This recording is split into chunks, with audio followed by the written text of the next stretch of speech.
Welcome, ladies and gentlemen. It has been a very busy news week here in Florida and in the U.S. as a whole. Some big news for the state of Florida. The legislature has finally come to a compromise bill for the budget, bringing it down to the last day. June 6th is when they finally passed it, literally here 2 days ago. Riots have erupted in L.A. and primarily centering around Compton and Paramount. And then also Elon Musk and Donald Trump have gone their own ways in a very dramatic manner, both calling each other out, one on X, the other one on Truth Social. Probably won't talk much about that. Want to highlight mostly the Florida and the LA riots. My name is Michael Bradford, and welcome to the Gap Fillers Podcast, episode number 22. Let's get started. But first, if you would please subscribe on YouTube, follow me on X, follow me on the Gap Fillers Podcast, Florida Gap Fillers Podcast on Facebook. That will help boost the program. And the work I do here. If you want to support, that's the best way. This show is free. There's no commercials. So if you want to help get the word out, word of mouth is the best way. At the very least, you can passively follow me on YouTube and Spotify. So first thing I want to talk about here is the budget for 2025-2026 fiscal year for Florida here. The state is mandated by the Constitution of Florida to pass a balanced budget every year. There is never really a time frame. There's not really a time frame that's set by the Constitution. It just says it must happen. So typically it's in the first session. In fact, I believe it actually has to be the first session. Usually that ends in May, but they extended it in order to get the budget done. They couldn't come to a resolution during the standard first session, so the first session was extended, keeping everybody in Tallahassee to get this hammered out. So they came down to the last minute, threw something together, and said, let everybody, let Perez, let DeSantis do their thing and kind of, make their stand. But in the end, they basically came to a middle ground. It ended up being, let's see here. So the key elements were get the elimination of the business rent tax. So Florida is actually one of the few states, if not the only state, that has sales tax on commercial leases. So if you're a business and you were renting, you had to pay sales tax on your rent. So that has been fully repealed. That is probably going to be the biggest boom of this bill. This is a major deal. I wasn't aware of this until just recently, this week, that anything was being proposed. The property taxes were a huge thing. And in fact, this is really a way of getting rid of a form of property tax. And in fact, it helps, more businesses tend to lease their properties and such. So this is a big boom for Florida businesses. Should be make Florida more industrial friendly. I've been a big proponent of this. I think Florida needs to move beyond just being a tourist destination. If you've listened to this podcast at any point in the past, that's the big one of my big hammering points about this. Sales tax holidays, the standard school supplies, hurricanes, and they also added recreational equipment. We'll get into that a little bit. A little bit of property tax relief, and then the corporate tax income tax adjustments. So let's go through the itemized versions of the bill here. The tax cuts are estimated to be about $2.25 billion. So that is a good cut, and I think they did it very strategically this time. And some in the past they've done standard holidays for, hey, we'll get rid of taxes on diapers for a certain time. How about just get rid of taxes on diapers permanently. Stuff like that. They'll use the surplus from the previous year to kind of format that, but it really ends up being a way of getting your grandstanding out. So, $2.25 billion. To break that down just a little bit.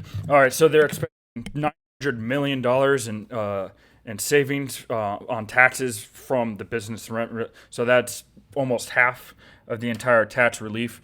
This is probably, this is kind of like a mixture between the two, the sales tax reform that Perez was pushing, and DeSantis's push to get rid of the more, relief property taxes a little bit.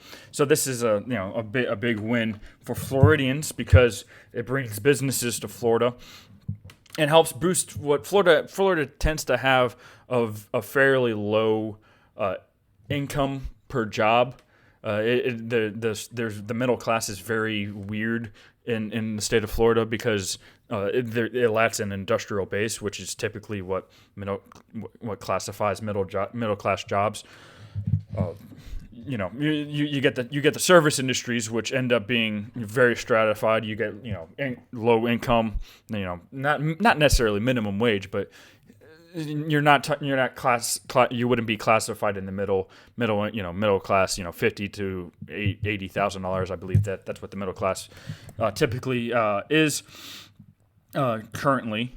And then you have like doctors and stuff like that, which end up being the high end, and then retirees come in with capital saved up from other states, and so it creates a high amount of economic overturn. But you don't actually have a solid stream up the pipeline.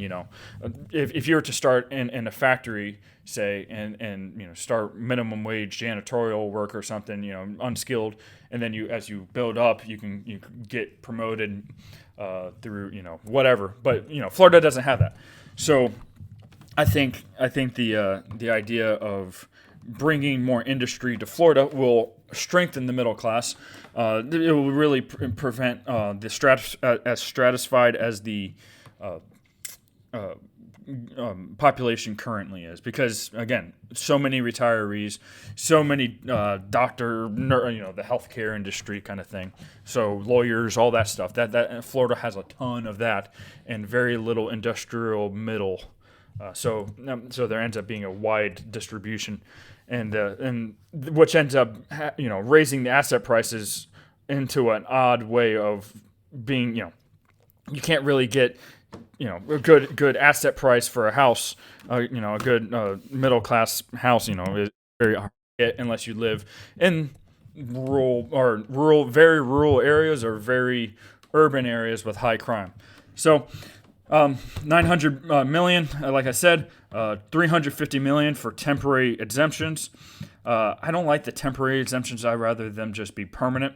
They make these weird days where everyone rushes to the store and buys school supplies, disaster preparedness items, and recreational equipment, especially as schools have been modernized to the most part. You're saving nickels and dimes unless you're saving on iPads and laptops. So I don't think the school supplies is a huge one. Maybe backpacks, but like I said, even a lot of stuff as it's been modernized, books have become less of a really big thing, and it ends up being a lot of digital. I get where they're coming from. I think it's still an okay idea. Property tax relief is also in the bill. It ranges. It's hard to really guess it because it's more of a local thing. So you're not actually saving items in the bill. Revenue from the bill from the state government. It's on the on the local end. So the local municipal governments have to create their own. So it's difficult to give a specific number on that. Same with the corporate income tax reductions. It wasn't really detailed, but it's more like a incentive on an individual basis. And then natural gas fuel tax delay. So $2 million has been saved by delaying the imposition of natural gas fuel taxes. This is primarily for delivery companies, specifically like UPS. UPS runs almost exclusively on natural gas. So that's kind of a delivery and a tax incentive to them. I'm not sure if FedEx does. That'll be interesting to look into. Educational incentives, $29 billion in total increases, including $9,000 per student. It's the highest ever. Let's see here. This is actually per, that brings up to $9,200 per student. It's an increase of $222 per student. This is also probably going into the Step Up expanded program where school choice. You're going to have a varying amount of items for that. Eventually, hopefully, the Step Up for students takes the diseconomies of scale of schooling and out through private schooling and homeschooling choices. Increases in salary, teacher salary, $1.5 billion. That's an increase of $250 million, $250 million. So that much more is going to teachers. And the school choice, the family empowerment scholarship, that's what actually I was talking about. Covers costs from 360,000 students are currently taking advantage of that. And it's been itemized separately, so it's a little bit different. All right, and then you got healthcare and social services, $46 billion in total. It again varies. Alzheimer's, home and community-based services, mental health and substance abuse. Florida is what, the third highest homelessness rate, I believe, or it's the third highest overall, which puts us on par for our population. However, Florida does have an odd amount of homeless people coming to Florida because of the milder climate. We have woods integrated in within the city still, because these like here in Orlando, you have a wide, it's not as built up and it's not as concrete jungle still. As you get more suburban neighborhoods, you get that, but you get wetlands, and that's where homeless people end up living a lot of times. And this mental health and substance abuse will hopefully help curtail that. And then the environmental infrastructure incentives. The Everglades is a huge thing. I know they're having a massive drought still to this day down in the Everglades. A lot of the rains have been up here in Central into North Florida. Now that tends to drain partially into South Florida because of the headwaters of the Everglades start in Kissimmee. However, they're still having they've basically created a catch-22 for themselves, because people depend on the water to come in, but also use up more of the water. So the Everglades, as a natural ecosystem, kind of is kind of paralyzed at this point. And so it earmarks $850 million for Everglades restoration. Also, I've heard recent rumors from sources I have down in the Everglades that the Everglades restoration projects are a fairly big scam. They hurt ranchers but help farmers, especially the large sugar farmers down there. I'm not sure how much truth there is. I haven't explicitly verified that, but it's a major, because canals and stuff like that. It's a very unique problem, almost specifically to Florida, and it gets odd and very, very different during drought years as opposed to wet years. And this so far has been a drought year, especially over the past couple months. It's picked up in the last month, but anyways, I digress. So $550 million for the Everglades restoration plan, the SERP. $64 million for EAA reservoir. A lot of the reservoirs. What ends up happening in Florida here is we have a levee system and all that fun stuff, and it helps dilute the amount of water coming at one point. $50 million to the Caloosahatchee, good night, and St. Lucie estuaries. So that's a lot of the headwaters again, like I said, or it's at least down in South Florida, and 100 million to C51 reservoir phase 2. Again, all these canals, and basically the estuaries end up being like fishing headwaters and stuff like that. So water quality improvements, 535 million. Beach nourishments, 100 million. Basically, these help keep away beach erosion and protect houses that are built on the coast. That tends to happen with hurricanes. Coral reef restorations, 26 million. So a lot of other small stuff. They've tried to. They've allocated 20 million to citrus research. This is to try to figure out a way to get around citrus greening, basically to help get rid of the buds. Supposedly they've discovered, this was actually a year ago too, where they discovered a plant, a breed of orange that is semi-resistant to the greening disease, which is caused by a certain aphid, and then you have Florida resilient programs. Basically, this is funny. It's because it's a Republican-controlled House, but they're worried about flooding and sea level rise resilience. So that's a very interesting development within that. So $200 million basically got allocated to that.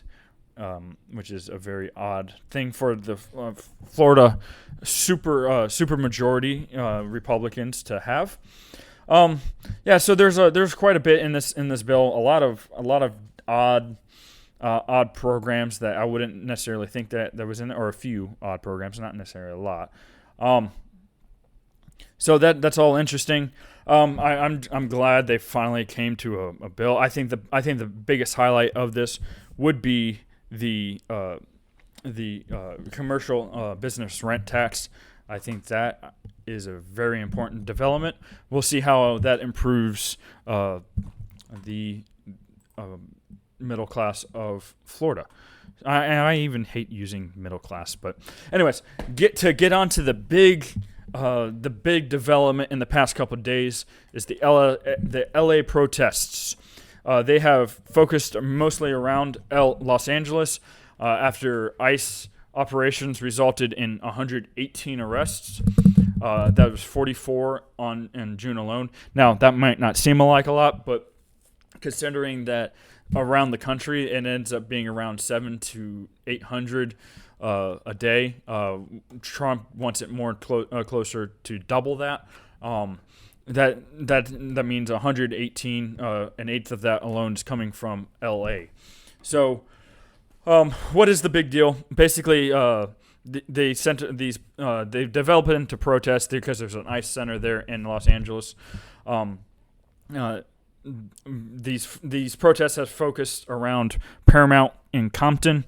Now, I will say, I don't like the word protest. These are not protests. These are organized riots.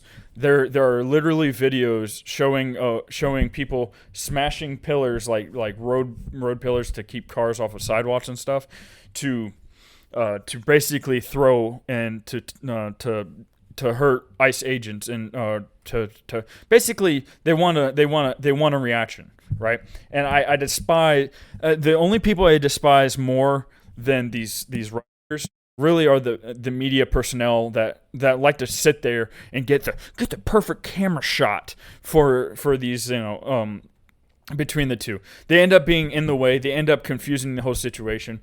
It's kind of like the war correspondents that get killed in the middle of a war zone.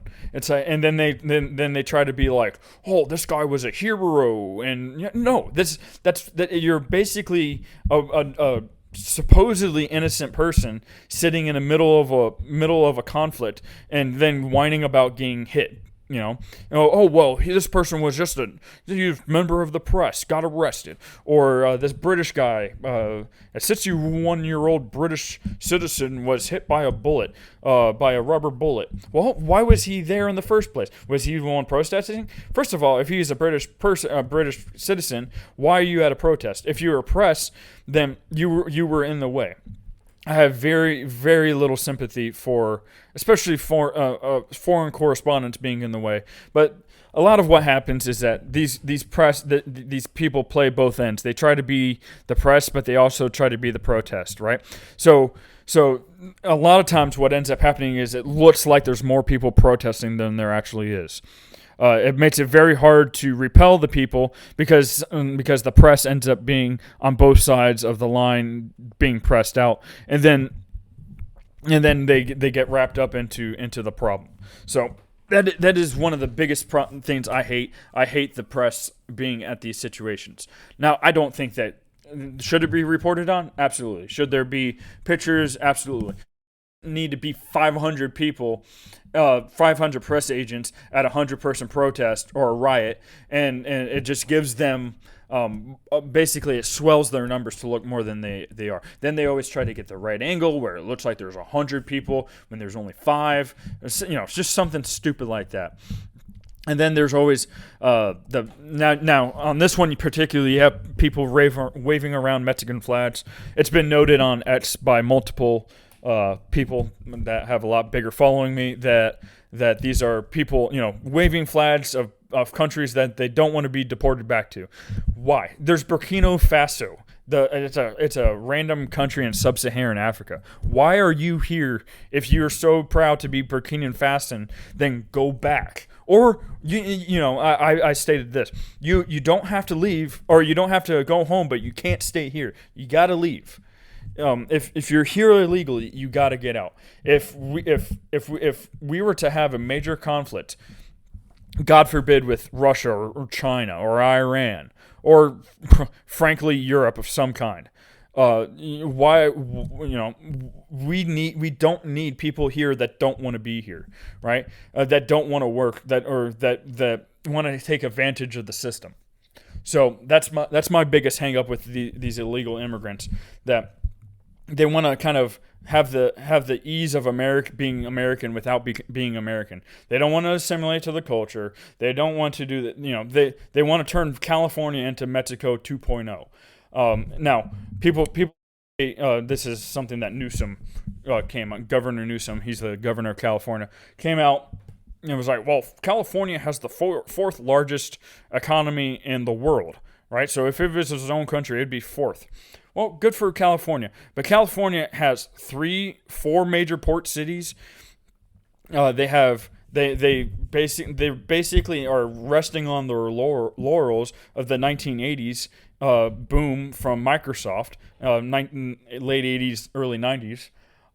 Silicon Valley and all that. They're basically resting on the. It's like New York. New York, if it wasn't for the stock market and every American country being listed on the New York Stock Exchange, there wouldn't be a New York. They basically cannibalize the entire country, or utilize more. They like to say that they generate more revenue than they're a net donor state, which is true. They do. However, California is also has the geographic size of what? Florida, Georgia, and South and North Carolina at the very least. They have the land mass of 5 states. If they don't have, they have geographic. They definitely have geographic, and I'm not going to hold geography for or against anybody. Each one has their own. It's really how they're governed, right? They're able to clean up for China. Xi, President Xi comes to town, and they're able to clean up all the crap off their streets. But on a daily basis, they have defecation everywhere, public defecation. So it's an irritating. They get to try to play both sides of the same coin, and then they're one of the reasons they generate so revenue is because their cost of living is so high, right? So they naturally generate more revenue. towards those. Now it also becomes a drain because of something called the law of one price. Basically, if something is cheaper in one area and there's almost no restrictions, that it's eventually going to flow. Capital is going to flow freely until it's basically levels out like water, right? Like water in a closed system. Water wants to get to sea level, whatever sea level is, because of how gravity and liquid dynamics work. Anyways, so you have all this, and this basically this is the head point. If Trump does not get these under control, this is the point of no return. Either he's going to get his deportations or he's not. Whether this big beautiful bill passes or not, it's very inconsequential based on what happens with these riots, I believe. If I believe Trump is basically going to have to now put up or shut up. He's going to have to. He's going to have to. What? He's going to have to either push hard, so hard that it fixes the problem, or not fix it at all. So, anyways, thank you, ladies and gentlemen, for joining me once again on the Gap Fillers podcast, episode number 22. If you want to help support, once again, subscribe on YouTube, like the video. I do plan on, again, I know this sounds like beating a dead horse, but I do plan on getting video here pretty soon. Thank you, ladies and gentlemen, and have a good week.